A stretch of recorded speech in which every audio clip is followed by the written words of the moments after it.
الحمد لله رب العالمين والصلاة والسلام على أشرف المرسلين وعلى آله وأصحابه أجمعين أما بعد. Chers étudiants, chères étudiantes, nous nous réunissons pour notre rendez-vous du jeudi soir dans lequel nous étudions les caractéristiques physiques et morales du prophète alayhi salatu wassalam avec comme support le livre de l'imam at-Tirmidhi rahimahullah ta'ala intitulé Ash-Shama'il. Nous reprenons là où nous nous sommes arrêtés la semaine dernière avec le 46e chapitre qui a pour titre Babu ma ja'a fi buka'i rasulillahi sallallahu alayhi wa sallam wa fihi sittatu ahadith. Donc ici l'auteur rahimahullah wa ta'ala va nous citer quelques narrations dans lesquelles les pleurs du prophète sallallahu alayhi wa sallam sont évoqués et concernés, comme quoi le prophète pleurait alayhi salatu wassalam. قال رحمه الله تعالى حدثنا سويد بن نصر قال حدثنا عبد الله بن المبارك عن حماد بن سلمة عن ثابت عن مطرف وهو ابن عبد الله بن الشخير عن أبيه رضي الله عنه أنه قال أتيت رسول الله صلى الله عليه وسلم وهو يصلي ولجوفه أزير كأزير المرجل من البكاء. عبد الله بن الشخير رضي الله عنه nous dit être parti voir le prophète sallallahu alayhi wa sallam et il l'a trouvé en train de prier. Et il y avait dans sa poitrine un bruit comparable au bruit de la marmite lorsqu'elle est sur le feu et lorsque son contenu bout, tellement il pleurait alayhi salatu wassalam. Et là ça fait référence au reniflement, comme vous le savez, lorsque l'on pleure, eh bien on a une liquéfaction de la cloison nasale et de son contenu, et puis donc on est obligé de renifler, sinon tout coule. Et donc le bruit du reniflement du prophète alors qu'il pleurait alayhi salatu wassalam ressemblait au bruit que la marmite fait lorsqu'elle est sur le feu et que son contenu est en train de bouillir. Donc il pleurait de façon audible, c'est ce qu'il faut retenir de ce hadith-là, alayhi salatu wassalam, entre autres bien entendu. En plus du fait que le prophète pleurait pendant la prière, chose que tout le monde connaît, c'est. قال رحمه الله تعالى حدثنا محمود بن غيلان قال حدثنا معاوية بن هشام قال حدثنا سفيان عن الأعمش عن إبراهيم عن عبيدة عن عبد الله بن مسعود رضي الله عنه أنه قال لي رسول الله صلى الله عليه وسلم اقرأ علي فقلت يا رسول الله أقرأ عليك وعليك أنزل قال إني أحب أن أسمعه من غيري فقرأت سورة النساء حتى بلغت وجئنا بك على هؤلاء شهيدا قال فرأيت عيني النبي صلى الله عليه وسلم تهملان. Donc dans ce hadith-là, Abdullah ibn Mas'ud radiyallahu anhu nous informe qu'un jour le prophète sallallahu alayhi wa sallam lui a demandé de lui lire du Coran. Et là, Ibn Mas'ud radiyallahu anhu, étonné, lui répond: te lire du Coran à toi, alors que c'est sur toi qu'il est révélé, qu'il descend. Alors le prophète lui répondit alayhi salatu wassalam: j'aime l'entendre d'autres que moi. Alors Abdullah ibn Mas'ud radiyallahu anhu commença à lire suratu An-Nisa, donc du début jusqu'à arriver au verset où Allah tabaraka wa ta'ala dit: et nous te ferons venir en tant que témoin contre eux. Et là, Abdullah ibn Mas'ud radiyallahu anhu a regardé le prophète et a constaté que ses yeux étaient donc pleins de larmes qui coulaient. Et dans une autre version du hadith, c'est le prophète qui l'a arrêté. Il lui a dit: Hasbuk, arrête-toi. Et là, Abdullah ibn Mas'ud, il a regardé le prophète sallallahu alayhi wa sallam et il a vu que ses larmes coulaient de ses yeux alayhi as-salatu wassalam. On passe au hadith suivant. قال رحمه الله تعالى حدثنا قتيبة قال حدثنا جرير عن عطاء بن السائب عن أبيه عن عبد الله بن عمرو رضي الله عنهما أنه قال انكسفت الشمس يوما على عهد رسول الله صلى الله عليه وسلم فقام رسول الله صلى الله عليه وسلم يصلي حتى لم يكد يركع ثم ركع فلم يكد يرفع رأسه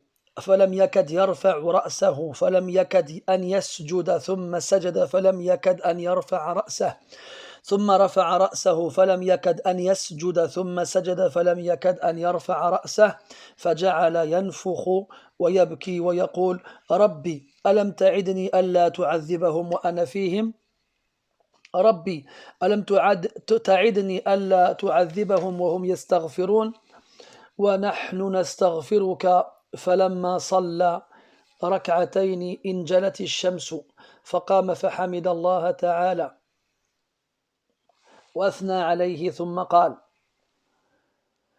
إن الشمس والقمر آيتان من آيات الله لا ينكسفان لموت أحد ولا لحياته فإذا انكسفا فافزعوا إلى ذكر الله تعالى. Dans ce hadith-là,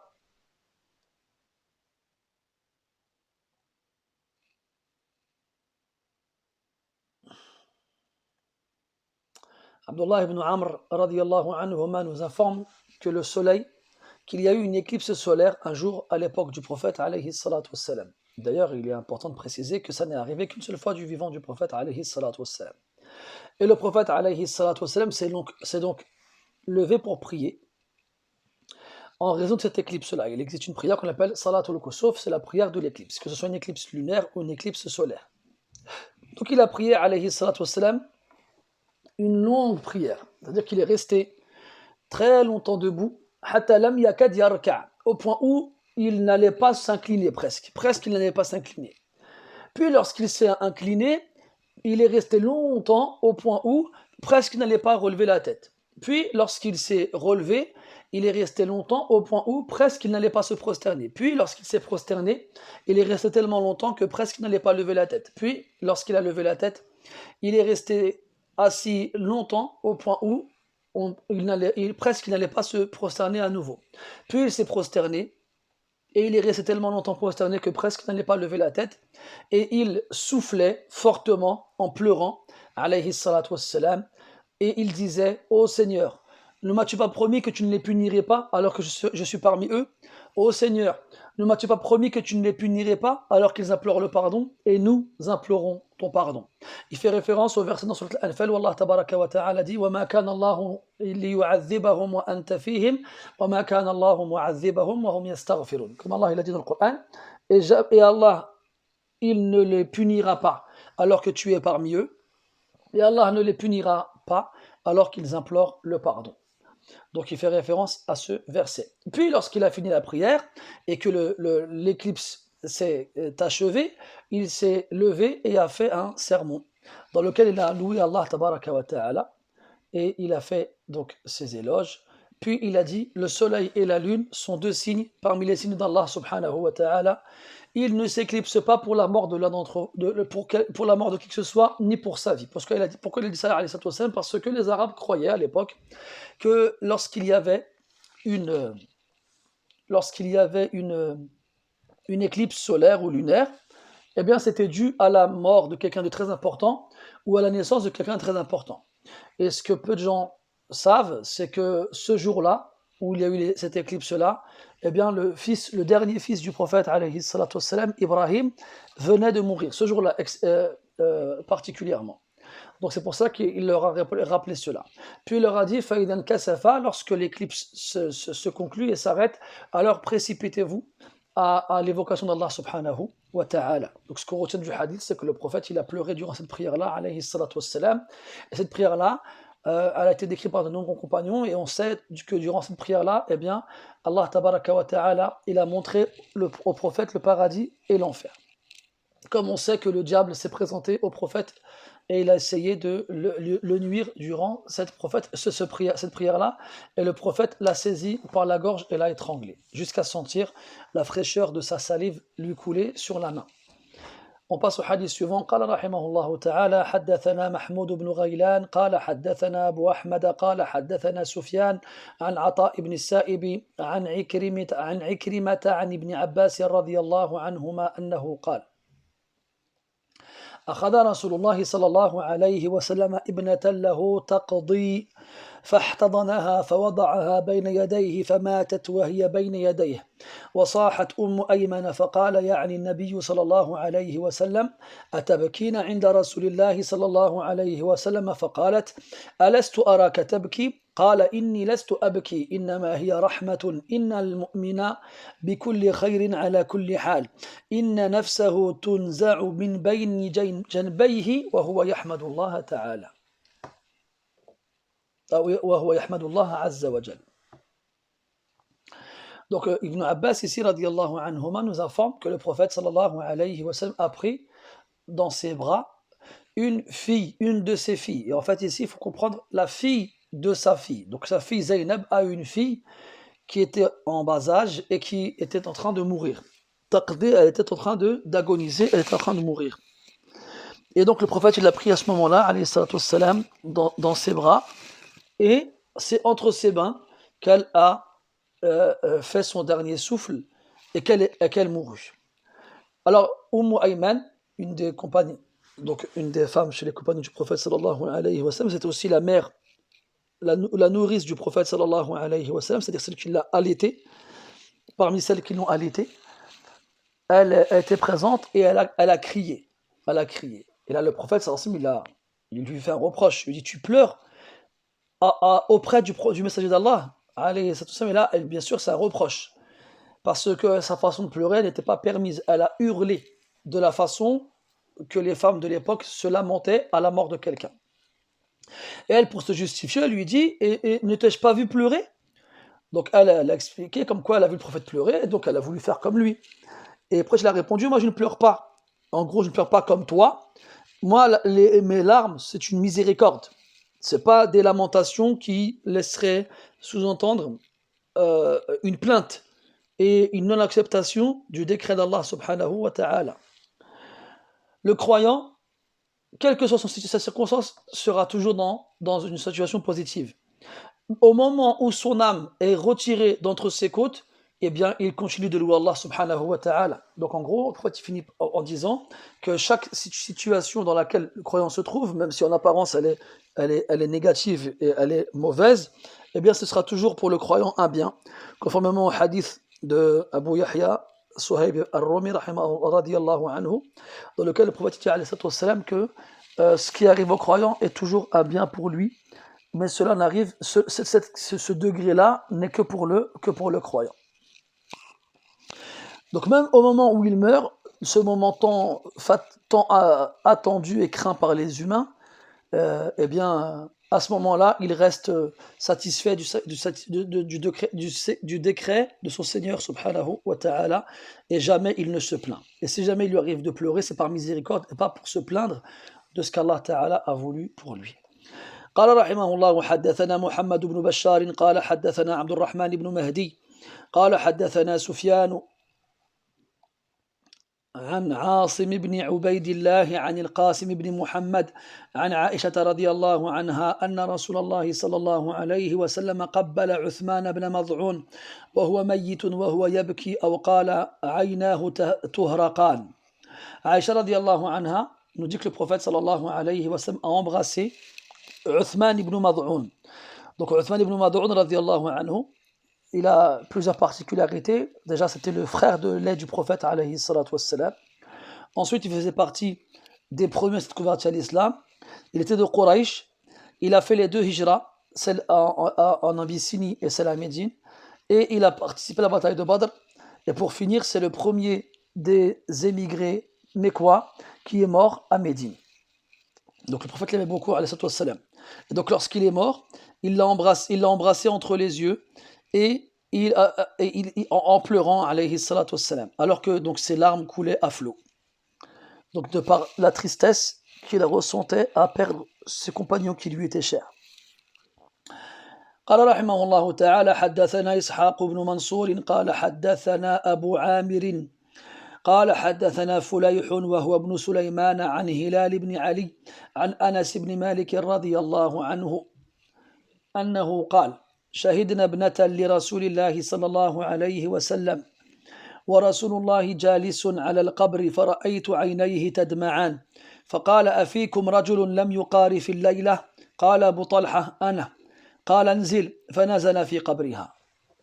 Donc ici Anas radiallahu anhu, il nous parle d'un jour où les compagnons radiallahu anhum ont assisté avec le prophète alayhi salatu wasallam à l'enterrement d'une de ses filles. Et il s'agit de Umm Kalsoum radiallahu anha. la deuxième épouse parmi les filles du prophète sallallahu alayhi wa sallam de Uthman ibn Affan. Car comme on le sait, Uthman ibn Affan, il a épousé deux des filles du prophète sallallahu alayhi wa sallam l'une après l'autre. Il a épousé Ruqayya, puis après sa mort, il a épousé Kulthum. Et donc ce hadith-là, il a eu lieu à la fin de la vie du prophète alayhi salatu wassalam. Et on sait que le prophète a perdu tous ses enfants de son vivant, à part Fatima radiyallahu anha, qui est morte 6 mois après lui.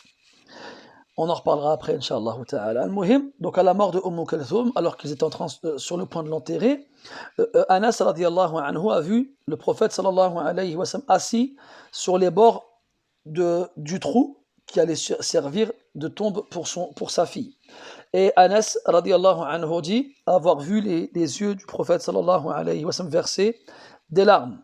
Puis alors le prophète a dit alayhi salatu wassalam, est-ce qu'il y a parmi vous un homme qui n'a pas eu de rapport intime la nuit dernière? Et Abu Talha radiyallahu anhu l'a dit moi. Alors le prophète il lui a dit descends alayhi salatu wassalam. Et alors il est descendu dans la tombe pour recevoir la dépouille de Kulthum et l'installer dans le fond de la tombe. Et là, on pourrait se poser la question, pourquoi est-ce que ce n'est pas Uthman, son époux, qui s'est pas chargé de cela directement? Et pourquoi est-ce que le prophète il a demandé à ceux qui étaient présents, est-ce qu'il y a un homme qui n'a pas eu de rapport intime la veille?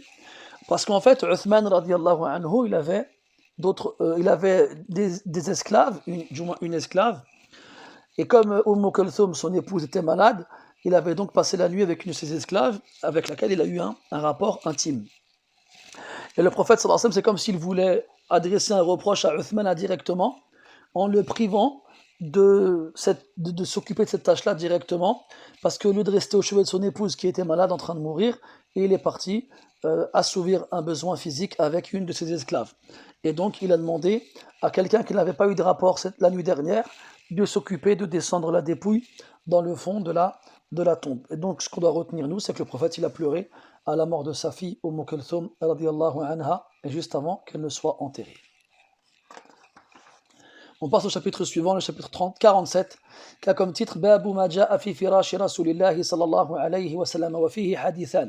Dans ce chapitre-là, on va voir deux narrations prophétiques qui nous décrivent sur quoi le prophète dormait alayhi salatu wassalam, sur sa couche, comment était-elle.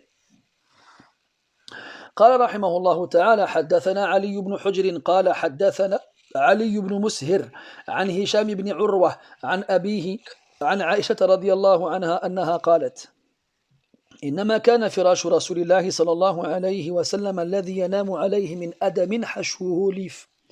Aïcha radiallahu anha nous informe que la couche sur laquelle le prophète sallallahu alayhi wa sallam dormait était faite de cuir qui était fourré avec des fibres de palmier. Hashwuhu lif. Donc c'était de la peau de bête. Quand on parle de cuir, il faut comprendre ici que c'était de la peau de bête tannée dans les deux, donc à l'extérieur, pardon. Et entre les deux parties, eh bien, il y avait à l'intérieur des fibres de palmier qui servaient à rembourrer cette couche.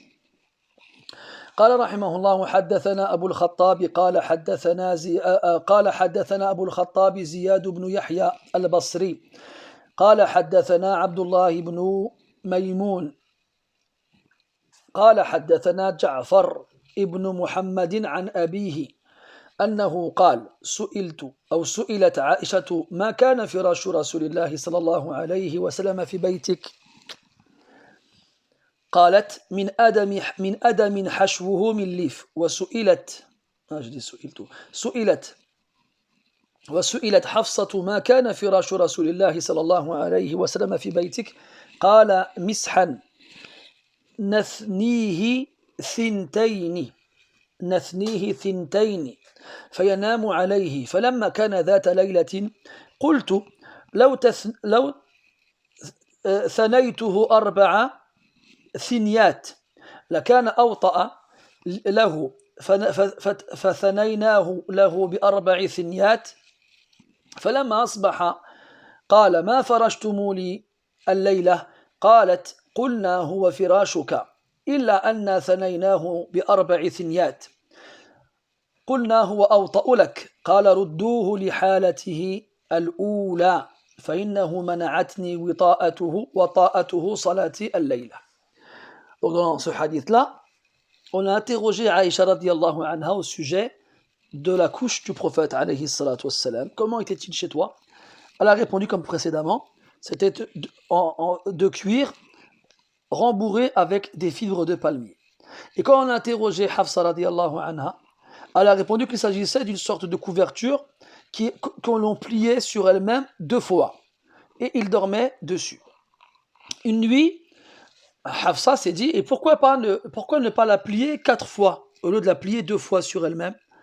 Alors, ils la plièrent 4 fois, pour que ce soit plus confortable pour le prophète, alayhi salatu wassalam. Et au matin, le prophète a demandé à Hafsa, radiallahu anha, qu'est-ce que vous m'avez mis comme couche cette nuit? Elle a répondu, c'est ta couche habituelle, sauf qu'au lieu de la plier 2 fois, on l'a pliée 4 fois. On s'est dit que ce serait plus confortable pour toi. Et là, il a répondu, remettez-la dans sa première description comme elle était auparavant, car aujourd'hui, son confort m'a empêché de prier, parce que son confort m'a empêché de prier cette nuit. Eh bien, qu'est-ce qu'il dirait s'il voyait nos lits et nos couvertures sur lesquelles nous dormons, et nos matelas, et après les gens ils s'étonnent pourquoi ils n'arrivent pas à se réveiller la nuit pour prier, ou bien encore pour se réveiller pour la prière de Subh. On ne parle même pas de la prière nocturne, ça c'est une autre paire de manches. On passe au chapitre suivant. قال رحمه الله تعالى باب ما جاء في تواضع رسول الله صلى الله عليه وسلم وفيه 13 حديثا. On passe à un chapitre, le 48e, qui va nous décrire à quel point le prophète était modeste, alayhi salatu wassalam. Et quand on parle de modestie, ce n'est pas dans le sens de quelqu'un de humble, c'est quelqu'un de simple, quelqu'un qui n'aime pas qu'on le flatte, quelqu'un qui ne se sent pas supérieur aux autres, alayhi salatu wassalam. قال رحمه الله حدثنا أحمد بن منيع وسعيد بن عبد الرحمن المخزومي وغير واحد قالوا حدثنا سفيان بن عيينة عن الزهري عن عبيد الله عن ابن عباس رضي الله عنهما عن عمر بن الخطاب رضي الله عنه أنه قال قال رسول الله صلى الله عليه وسلم لا تطروني كما أطرت النصارى عيسى بن مريم إنما أنا عبد فقولوا عبد الله ورسوله. Le prophète a dit sallallahu alayhi wa sallam, n'exagérez pas dans les éloges que vous me faites comme l'ont fait les chrétiens à l'égard de Isa ibn Maryam. Je ne suis qu'un esclave. Alors, dites en parlant de moi, l'esclave d'Allah et son messager. Le prophète ne voulait pas qu'on le décrive ou qu'on le complimente exagérément avec des noms ou bien des surnoms et des sobriquets utilisés à l'époque pour les personnes importantes. Et notamment, ça a été une cause de l'égarement des chrétiens lorsqu'ils ont exagéré dans les titres qu'ils ont donnés à Isa ibn Maryam alayhi salam, jusqu'à l'adorer en dehors d'Allah Azza wa Jal. Alors le prophète leur a rappelé qu'il n'était qu'un esclave d'Allah Azza wa Jal, et c'est le plus haut degré que l'on peut atteindre dans la noblesse en tant que croyant, être l'esclave d'Allah subhanahu wa ta'ala. Et donc je ne suis qu'un esclave. Alors, si vous parlez de moi, dites l'esclave d'Allah et son messager. قال رحمه الله تعالى حدثنا علي بن حجر قال حدثنا سويد بن عبد العزيز عن حميد عن أنس بن مالك رضي الله عنه أن امرأة جاءت إلى النبي صلى الله عليه وسلم فقالت له إن لي إليك حاجة فقال اجلسي في أي طريق المدينة شئت أجلس إليك. Il y a une femme. Donc ici, on ne sait pas de qui il s'agit, mais c'est une vieille femme. Et même dans certaines versions du hadith, c'est une vieille femme qui avait des problèmes mentaux. Ce n'était pas une femme qui était douée de toute sa raison. Elle avait des problèmes mentaux. Elle a été voir le prophète, alayhi salatu wassalam. Elle lui a dit, j'ai besoin de toi pour quelque chose. Alors le prophète, il l'a regardé et lui a répondu, choisis le chemin que tu veux dans la ville, assis-toi là-bas et je m'assierai avec toi afin d'écouter dans quoi tu as besoin de moi. Le prophète ne rejetait pas les gens et il était accessible. N'importe qui pouvait le voir et s'adresser à lui directement sans passer par un intermédiaire, sans devoir demander un rendez-vous ou une audience.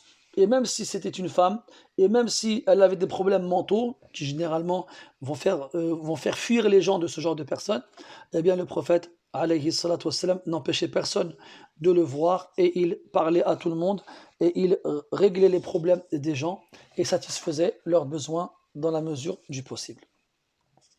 قال رحمه الله تعالى حدثنا علي بن حجر قال حدثنا علي بن مسهر عن مسلم الأعور عن أنس بن مالك رضي الله عنه أنه قال كان رسول الله صلى الله عليه وسلم يعود المريض. Vous avez le marda à l'écran, c'est المريض. ويشهد الجنازة. Vous avez le janaiz à l'écran, c'est le janaza. ويركب الحمار ويجيب دعوة العبد.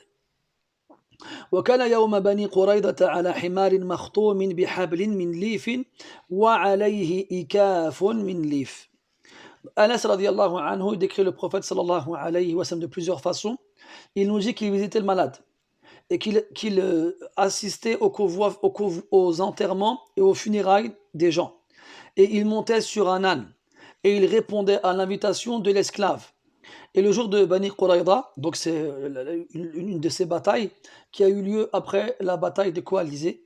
Et Bani Quraïda est une des tribus juives de Médine qui avait rompu le pacte fait avec le prophète alayhi salatu wassalam. En plus de ça, ils avaient pactisé avec les coalisés pour qu'ils exterminent les musulmans, mais Allah leur a donné la victoire. Et quand les coalisés ont été chassés par un vent, comme Allah il raconte cela dans Surat Al-Ahzab justement, alors le prophète s'est rendu chez Banu Quraïda pour régler leur compte suite à leur traîtrise. Et le jour, donc ce jour-là où il s'est rendu auprès d'eux, il était sur un âne qui était attaché, qui avait à la gueule des rênes, des brides qui étaient faites avec des fibres de palmier et qui avait comme selle un vulgaire tapis, une paillasse faite avec des fibres de palmier. Donc c'était un matériau qui servait beaucoup à l'époque. Et ça indique bien la modestie du prophète alayhi salatu wassalam. S'il voulait, il aurait eu les plus belles montures et les plus belles selles et les plus confortables calèches, mais il se contentait de monter sur un âne en mettant en guise de selle une paillasse faite avec des fibres de palmier alayhi as-salatu wassalam. قال رحمه الله تعالى حدثنا واصل بن عبد الأعلى الكوفي قال حدثنا محمد بن فضيل عن الأعمش عن أنس بن مالك رضي الله عنه أنه قال كان رسول الله صلى الله عليه وسلم يدعى إلى خبز الشعير والإهالة السنخة فيجيب ولقد كان له درع عند يهودي فما وجد ما يفكها حتى مات. Le prophète Anas ibn Malik radiallahu anhu, il nous dit que le prophète alayhi salatu wassalam, il répondait à l'invitation la plus modeste, sans jamais montrer le moindre dégoût ou le moindre dérangement. Même si la personne qui l'invitait ne pouvait lui proposer rien d'autre que du pain et une sorte de beurre, de vieux beurre, dont la couleur avait changé tellement il était resté longtemps. Les gens voulaient inviter le prophète alayhi salatu wassalam, ils voulaient manger avec lui, ils voulaient s'asseoir avec lui, ils voulaient qu'il vienne chez eux, et même les plus pauvres d'entre eux voulaient cela. Eh bien, lorsqu'il l'invitait, il ne lui posait que ce que eux mangeaient régulièrement. Et les plus pauvres d'entre eux avaient du pain d'orge, et même pas du pain de blé, et il leur posait cette sorte de crème, vous savez, c'est une sorte de crème assez compacte, qui ressemble à du beurre, et aussi quand elle est fraîche, elle est blanche et elle vire vers le jaune, et plus elle vieillit, plus elle change de couleur. Eh bien, même si on ne lui proposait que ça lors de l'invitation, il répondait à l'invitation. Et le prophète avait une cuirasse, un dir', c'est une cuirasse que l'on porte pendant la bataille pour se protéger des coups d'épée et des flèches. Et il l'a laissé chez un juif en gage. Pourquoi est-ce qu'il l'a hypothéqué? Parce qu'il avait besoin d'acheter à manger pour lui et sa famille, mais il n'avait pas d'argent. Alors tout ce qu'il a pu faire, c'est hypothéquer cette cuirasse chez un juif à qui il a pris des dattes, et il n'a rien trouvé comme argent pour pouvoir récupérer sa cuirasse jusqu'à mourir en la laissant là-bas, alayhi salatu wassalam, pour montrer à quel point il vivait modestement, et il acceptait les présents les plus modestes, même les invitations les plus modestes, alayhi as-salatu wassalam. قال رحمه الله حدثنا محمود بن غيلان قال حدثنا أبو داود الحفاري عن سفيان عن الربيع بن صبيح عن يزيد بن أبان عن أنس بن مالك رضي الله عنه أنه قال حج رسول الله صلى الله عليه وسلم على رحل رث وعليه قطيفة لا تساوي 4 دراهم فقال اللهم اجعله حجا لا رياء فيه ولا سمعة. Anas radiallahu anhu nous informe que le prophète sallallahu alayhi wa sallam a fait le pèlerinage sur une monture qui avait sur son dos une paillasse, comme je l'ai dit tout à l'heure, une paillasse assez vieille et assez usée. Il n'avait pas une selle comme celle qu'on pose sur le dos des chevaux. Et sur cette paillasse, il y avait un tapis, un petit tapis, qui ne coûtait même pas 4 dirhams, pour vous dire à quel point c'était quelque chose de peu cher à la portée de n'importe qui, notamment des gens les plus pauvres. Et ce qui est le plus fort, c'est qu'après avoir monté sa monture sur ce qui faisait office de selle, il a dit alayhi salatu wassalam, oh Allah, fais que ce pèlerinage-ci ne comporte ni ostentation, ni envie de se faire entendre. Parce que le prophète sallallahu alayhi wa sallam, il va être au centre de toutes les attentions. C'est lui qui va leur dire par la suite, prenez de moi vos rites, apprenez à faire le pèlerinage en observant. Donc il va être au centre de toutes les attentions, tout le monde va le voir et l'observer. Et c'est la personne la plus éloignée de l'ostentation. Et pourtant, il demande à Allah Ta'ala de faire que ce pèlerinage soit exempté de toute trace d'ostentation, qu'elle soit visible ou audible. Et alors qu'il est sur une monture de fortune avec une selle qui ne coûte que quelques pièces. Alayhi as-salatu was-salam. قال رحمه الله حدثنا عبد الله بن عبد الرحمن قال حدثنا عفان قال حدثنا حماد بن سلمة عن حميد عن أنس رضي الله عنه أنه قال لم يكن شخص أحب إليهم من رسول الله صلى الله عليه وسلم قال وكانوا إذا رأوه لم يقوموا لما يعلمون من كراهته لذلك. Anas radiallahu anhu, il dit qu'il n'y avait personne que les compagnons aimaient plus que le prophète alayhi salatu wassalam. Et pourtant, lorsqu'ils le voyaient, il ne se levait pas lorsqu'il rentrait là où il se trouvait, parce qu'il savait que le prophète détestait cela alayhi salatu wassalam. Donc l'usage, lorsqu'une personne importante rentre dans l'endroit où on se trouve, c'est de se lever. L'usage, c'est un usage courant et connu, en signe de respect, comme c'était le cas à l'école quand des personnes importantes ou des adultes rentraient dans la salle de classe chez les enfants. Eh bien, les sahaba voulaient témoigner leur respect au prophète alayhi salatu wassalam en se levant, mais il l'avait sûrement déjà fait et il leur avait montré que c'était une chose qu'il détestait.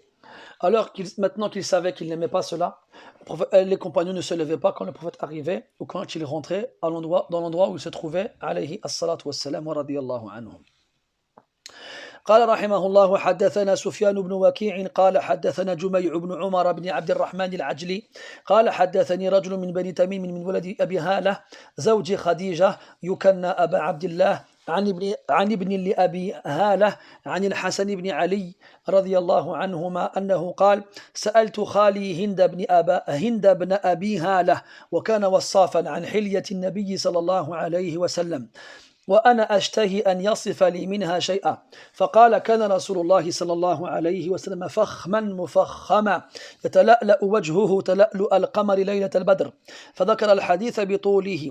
قال الحسن فكتمتها الحسين زمانا ثم حدثته فوجدته قد سبقني إليه فسأله عما سألته عنه ووجدته قد سأل أباه عن مدخله إلى آخره. Donc ça, ce hadith-là, c'est une partie d'un hadith qu'on a déjà vu 2 fois encore, depuis le début du livre, dans lequel Al-Hassan ibn Ali, le petit-fils du prophète sallallahu alayhi wa sallam, demande à son oncle maternel, qui était donc le frère de sa mère Fatima, mais par le biais de leur grand-mère Khadija, ce n'était pas le fils du prophète alayhi salatu wassalam. Donc on a vu ce hadith-là déjà comme quoi il avait demandé à son oncle maternel de décrire le prophète alayhi salatu wassalam. Parce qu'il voulait en savoir plus concernant la description du prophète sallallahu alayhi wa sallam. Donc il lui a dit que le prophète était quelqu'un d'imposant et de respecté. Son visage était illuminée comme la nuit, comme la lune, la nuit où elle est pleine. Puis il a évoqué le hadith qu'on a déjà vu ensemble au début du livre. Puis le Hassan, quand il a appris de la part de son oncle maternel la description du prophète, il l'a gardé un temps en secret sans en parler à Al-Hussein, son petit frère. Puis un jour, il en a parlé. Et il a trouvé que son frère Al-Hussein a eu la même idée que lui. Et avant lui, il avait été chez leur oncle et lui avait demandé la même chose. Et il ne s'était pas arrêté là. Il avait aussi demandé à leur père, Ali radiallahu anhu, de les informer sur plusieurs choses concernant le prophète alayhi salatu wassalam. Mais ce hadith, il est long. Donc au lieu de le lire, comme je fais d'habitude entièrement, puis de repasser après point par point, on va faire ici les points par point directement. Donc il avait interrogé an madkhalihi. Donc comment est-ce que le prophète il rentrait chez lui alayhi salatu wassalam? Wa an makhrajihi. Et comment est-ce qu'il était quand il sortait de chez lui alayhi salatu wassalam? Wa shaklihi. Et comment il était physiquement alayhi salatu wassalam. Falam yada' minhu shay'a. Et son père, leur père Ali n'a rien laissé. Il a tout développé, il a tout décrit minutieusement. فقال الحسين أو قال الحسين فسألت أبي عن دخول رسول الله صلى الله عليه وسلم. Donc Al-Hussein il dit j'ai demandé à mon père à Ali radiallahu anhu comment le prophète rentrait chez lui alayhi salatu wassalam. فقال كان إذا أوى إلى منزله. Donc lorsqu'il rentrait chez lui alayhi salatu wassalam جزأ دخوله ثلاثة أجزاء. Il séparait son entrée en trois parties. جزءا لله عز وجل, une partie pour Allah subhanahu wa ta'ala, wa juz'an li ahlihi, une partie pour sa famille, wa juz'an li nafsihi, et une partie pour lui-même. Thumma jazza'a juz'ahu baynahu wa bayna an-nas. Et il avait aussi une partie, sa partie qui lui revenait à lui-même, il l'avait séparée en plusieurs parties, dans lesquelles il en avait attribué une aux gens. Donc il recevait les gens chez lui dans le temps qui lui était imparti à lui pour se reposer. فيرد ذلك بالخاصة على العامة ولا يدخر عنهم شيئا. Donc le prophète sallallahu alayhi wa sallam, au lieu d'accueillir tout le monde, il ne pouvait pas accueillir tout le monde, c'était pas possible, en sachant qu'il recevait les gens à la mosquée de façon générale et habituelle. Donc quand il donnait de son temps à la maison, il ne recevait que les personnes privilégiées, l'élite des gens et pas tout le monde. Et lorsqu'il leur accordait ce temps-là, il leur donnait entièrement. La yaddakhiru anhum shay'a. Wa kana min siratihi fi juz'il ummati itharu aw ithara ahli al-fadli bi idhnihi.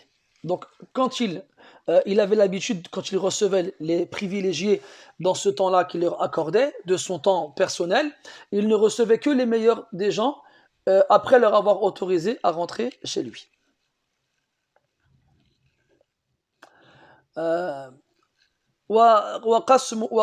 وقسمه على قدر فضلهم في الدين. Et il les faisait rentrer les uns après les autres en fonction de leur vertu dans la religion. فمنهم ذو الحاجة. Donc il y avait parmi eux quelqu'un qui avait un besoin. ومنهم ذو الحاجتين. Et un qui avait deux besoins. ومنهم ذو الحوائج. Et celui qui avait plusieurs besoins. فيتشاغل بهم ويشغلهم فيما يصلحهم والأمة من مساءلتهم أو من مسألتهم.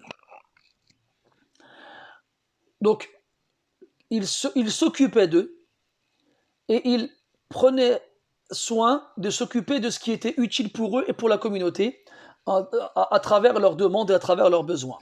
Et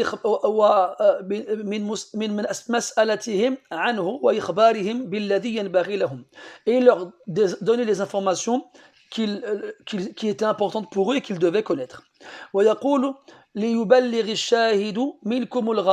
Et il leur disait que celui d'entre vous qui est présent transmette à celui qui est absent. Donc là, comme on a dit, c'était des assises particulières avec des privilégiés qui étaient connus pour être les meilleurs de la communauté. Et donc ils venaient faire part de leurs besoins respectifs au prophète alayhi salatu wassalam. Et donc le prophète leur disait plusieurs choses concernant leurs besoins personnels, comme des besoins généraux qui concernaient tout le monde. Et il leur disait que celui d'entre vous qui est présent, qui m'a entendu parler, transmette à celui qui est absent, qui n'a pas pu assister aujourd'hui et entendre ce que j'ai dit. Il leur disait, et celui d'entre vous qui a un besoin, qui ne peut pas me faire part de lui-même directement, eh bien, transmettez-moi ce besoin-là, de la part de la personne qui ne peut pas me la donner lui-même. فإنه من أبلغ سلطانا حاجة من لا يستطيع إبلاغها ثبت الله قدميه يوم القيامة. Puis il les encourageait à faire cela en leur disant que celui qui transmet à l'autorité le besoin de celui qui ne peut pas le transmettre lui-même, Allah il raffermira ses pieds le jour de la résurrection. Et notamment lors du passage sur le pont où les pieds glisseront et les gens tomberont. ولا يذكر عنده إلا ذلك ولا يقبل من أحد غيره. Et la seule chose que peut-il accepter que les gens lui disent dans ses assises privées et particulières, prises dans son temps personnel, c'était qu'on lui fasse part des besoins personnels des gens, des choses dans lesquelles ils ont besoin d'en savoir plus de la part du prophète. Il n'acceptait pas qu'on lui parle d'autre chose dans ces assises-là. Donc il rentrait en groupe et il ne quittait cette assemblée-là qu'après avoir été rassasié de la parole du prophète qu'après que le prophète leur ait dit des choses qui a contribué à l'augmentation de leur foi. Comme certains savants ont dit qu'il était possible aussi qu'ils ne se levaient pas après que le prophète leur ait donné quelque chose à manger ou à boire. Comme quoi il honorait ses invités, alayhi salatu wassalam, et c'est lui qui a dit que ceux qui croient en Allah et au jour dernier, qu'il honore son invité. وَلَا يَقُومُونَ إِلَّا عَنْ ذَوَاقٍ.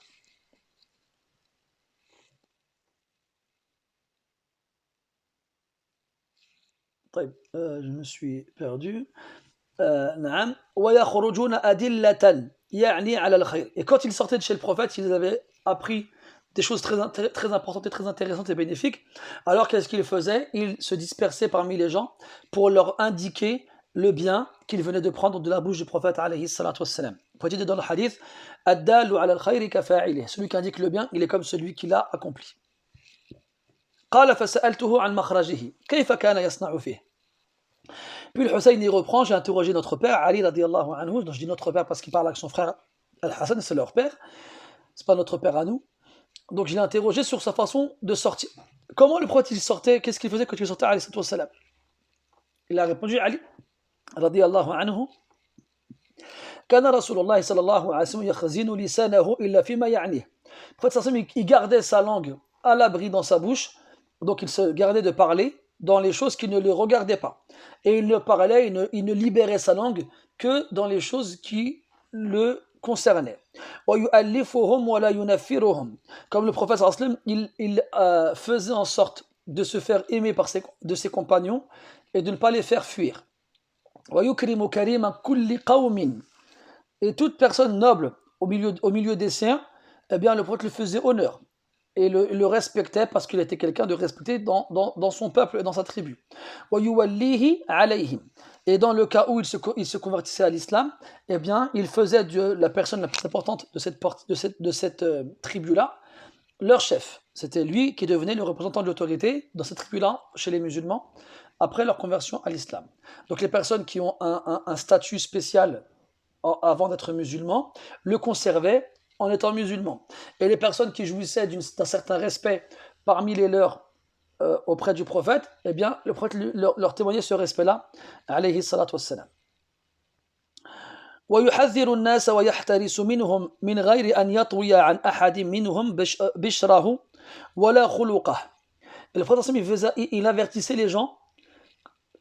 Il avertissait les gens, donc les gens contre lesquels il fallait faire attention, tout comme il faisait attention à eux-mêmes directement, sans pour autant les priver de son sourire et de son bon comportement. Pourquoi est-ce qu'il fait attention aux gens? Parce que quand on ouvre trop la porte aux gens, malheureusement, les gens ne connaissent pas les limites et risquent de faire du mal alors qu'ils voulaient faire du bien.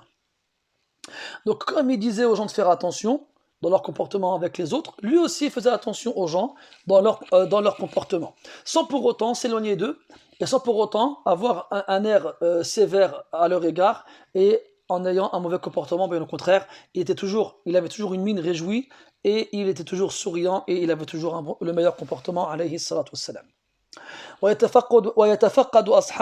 Et il recherchait ses compagnons quand il les perdait, c'est-à-dire que quand ils s'absentaient, il demandait après eux et voulait savoir quelle était la cause de leur absence. Et ويحسن الحسن ويقويه ويقبح القبيح ويوهيه. Et le prophète interrogeait les gens sur sur ce qu'il se passait parmi les gens et sur ce qui arrivait aux gens. Il voulait savoir ce qui se passait parmi les gens pour être au courant de ce qui se passe. Et les choses qui étaient considérées comme étant bonnes par les gens, eh bien, il renforçait cette considération-là. Et les choses qui étaient considérées comme étant mauvaises chez les gens, eh bien, il renforçait ce mal-là. En gros, il ne s'opposait pas aux gens dans leur façon de voir les choses. Ce que les gens considéraient comme étant bon et bien, tant que ce n'était pas contraire à la législation d'Allah tabaraka wa ta'ala, alors le prophète allait dans le même sens. Et les choses que les gens considéraient comme étant mauvaises et mal, tant que ce n'était pas contraire à la législation d'Allah subhanahu wa ta'ala, alors le prophète en faisait de même, alayhi as-salatu was-salam. Mu'tadilul amri ghayru mukhtalif. Le prophète était quelqu'un qui avait une humeur assez régulière. Ce n'était pas quelqu'un de lunatique qui changeait d'humeur sans raison, alayhi salatu wassalam. Il était régulier dans son humeur. La yaghfulu makhafata an yaghfulu aw yamilu. Et le prophète ne faisait pas preuve d'insouciance à leur égard, de peur qu'ils en fassent de même à la sienne. Donc quand les gens se présentaient à lui et s'adressaient à lui, il était attentif. Il n'était pas comme quelqu'un qui pensait à autre chose ou bien qui était absent. Pourquoi? Pour ne pas que eux en fassent de même quand lui s'adresse à eux. Aw qala yamilu, ou bien il a de peur à ce qu'il se lasse de lui et aille ailleurs et ne veuille plus s'asseoir avec lui alayhi salatu wassalam. Likulli halin indahu atad. La yuqassiru anil haqqi wa la yujawizuhu. Le prophète, dans chaque circonstance, il restait le même. Il ne changeait pas en fonction des personnes qui étaient présentes, ou bien il n'était pas quelqu'un dont l'humeur changeait en fonction des personnes qui sont avec lui, ou bien des circonstances. Il était comme un pieu planté profondément dans le sol, qu'il vente, qu'il pleuve ou qu'il neige, il ne changeait pas, alayhi salatu wassalam. La yuqassiru anil haqqi wa la yujawizuhu. Donc le prophète n'était pas non plus inattentif ou plutôt négligent face aux droits des autres, comme il ne le dépassait pas. Donc il n'était pas négligent dans le droit des autres sur lui ou dans son droit sur les autres, comme il n'était pas non plus, il ne dépassait pas les limites des droits des gens ou bien du sien sur les gens. الذين يلونه من الناس خيارهم وأفضلهم عنده. Donc ça on l'a vu tout à l'heure. Ceux qui rentraient chez lui, tout à l'heure on l'a dit dans une assise privée, étaient les meilleurs dans leur religion. Et aussi ceux qui l'accompagnaient lorsqu'il sortait de chez lui étaient les meilleurs. Étaient les meilleurs. Et c'était ceux les plus proches de lui. وأفضلهم عنده أعمهم نصيحة. Et ceux qu'il préférait parmi eux étaient les plus francs d'entre eux, ceux dont la franchise était générale. Donc al-nasiha, c'est la franchise dans le conseil. Quand on conseille quelqu'un, on est franc avec lui. Eh bien, le prophète, il préférait parmi les gens ceux qui étaient les plus francs dans le conseil qu'il leur apportait, qui lui apportait, pardon. وأعظمهم عنده منزلة أحسنهم مواساة ومؤازرة. Et celui qui avait le plus d'importance auprès du prophète sallallahu alayhi wa sallam était celui qui lui tenait le plus compagnie de la meilleure façon et qui le secourait de la meilleure façon et qui le défendait de la meilleure façon. قال فسألته عن مجلسه. Donc là, Ali al-Hussein a demandé à son père sur al-Madkhal, comment le prophète était chez lui, al-Makhraj, comment il était quand il sortait, et là il lui a demandé quand il s'asseyait avec les gens, comment est-ce qu'il était. فقال كان رسول الله صلى الله عليه وسلم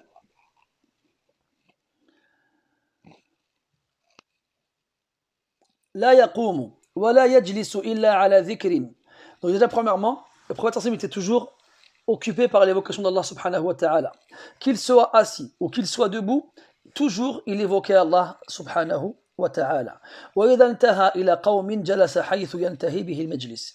Et lorsqu'il arrivait dans l'assise d'un groupe de personnes, il s'asseyait où le groupe s'arrêtait. Il n'allait pas enjamber les gens pour s'asseoir au milieu, ou bien ne demandait pas aux gens de lui faire de la place. Il s'asseyait là où il trouvait de la place, à l'extérieur de cette assise.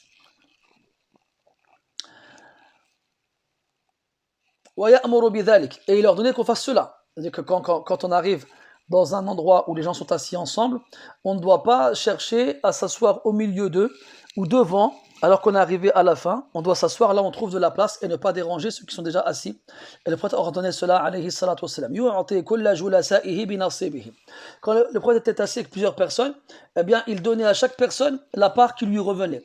C'est-à-dire il ne regardait pas qu'une seule personne en délaissant les autres. Il regardait tout le monde et donnait à chaque personne l'attention qui lui était due.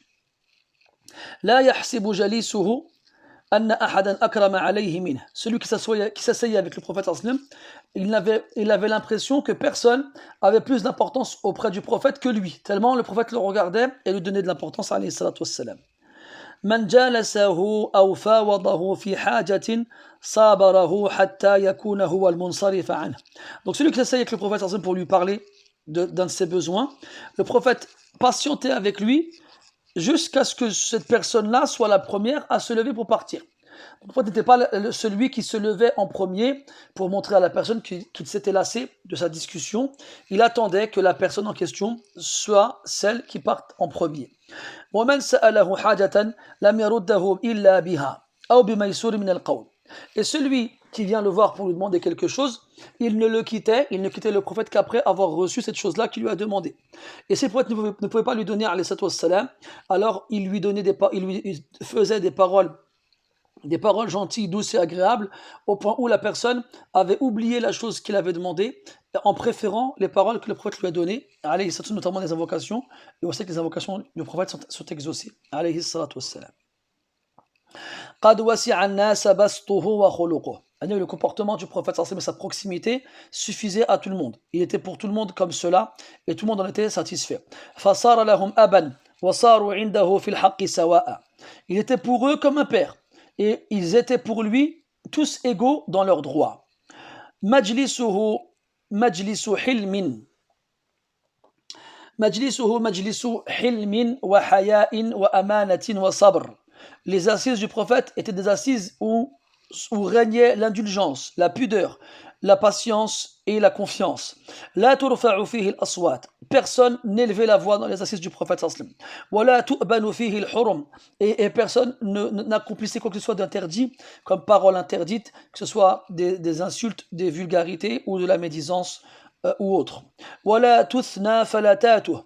Et les paroles secrète et comment dirais-je et discrète qui devait rester au sein de l'assise, eh bien personne ne les divulguait après que les gens n'en soient sortis. Donc ce qui devait rester secret restait secret et personne ne divulguait et ne diffusait ce qui était dit dans ces assises-là quand ça devait rester secret. Muta'adilin. Ils étaient tous égaux, ceux qui s'asseyaient avec lui. La seule chose qui les distinguait les uns des autres, c'est la piété, la crainte d'Allah subhanahu wa ta'ala. Mutawadi'in, ils étaient modestes, simples et humbles. Yuwaqqiruna fihi al-kabira wa yarhamuna fihi as-saghir. Ils respectaient dans ces assises-là le grand, que ce soit dans l'âge ou dans le prestige, comme il faisait miséricorde dans ces assises-là aux petits. Wa yu'thiruna dhal haja wa yahfaduna al-gharib. Comme ils mettaient en avant celui qui avait un besoin, ils attendaient leur tour, même s'ils étaient venus avant, ils laissaient celui qui était dans le besoin en premier, et ils respectaient l'absence de celui qui était absent, en lui gardant sa place, notamment. Voilà pour les assises du prophète sallallahu alayhi wa sallam. On va s'arrêter ici, inshallah ta'ala, et on continuera la semaine prochaine avec le hadith suivant, le hadith 338. سبحانك اللهم وبحمدك أشهد أن لا إله إلا أنت نستغفرك ونتوب إليك وصلى الله على نبينا محمد وعلى آله وأصحابه أجمعين والحمد لله رب العالمين وبارك الله فيكم والسلام عليكم ورحمة الله وبركاته.